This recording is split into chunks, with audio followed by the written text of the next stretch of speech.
Thai pork tenderloin salad has lots of fresh herbs, ginger and lime juice. It's both hearty and light at the same time. For the pork, I wanted to make sure that the marinade had a lot of flavor because pork is really mild, so this just gives it the boldness that it needs. I'm using fish sauce and lime juice, some ginger, some cilantro, garlic, a little bit of sugar, and some soy. I marinated this meat overnight in the fridge, but if you're pressed for time, you could just let it sit on the counter for about 30 minutes before you broil it.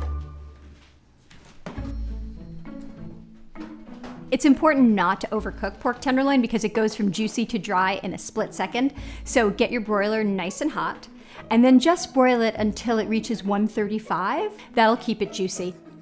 I wanted to serve this room temperature, so after I pulled the pork from the broiler, I just let it rest, and that's when I made the salad. This salad has cabbage, herbs, scallion, cucumbers, bell pepper, peanuts, and coconut.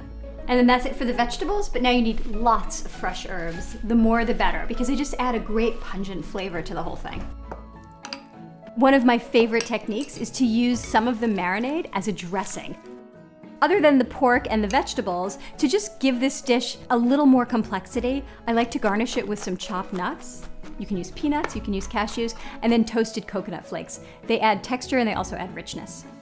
This is such a great dish to make on a weeknight because it comes together really quickly, but it's beautiful enough to serve to guests.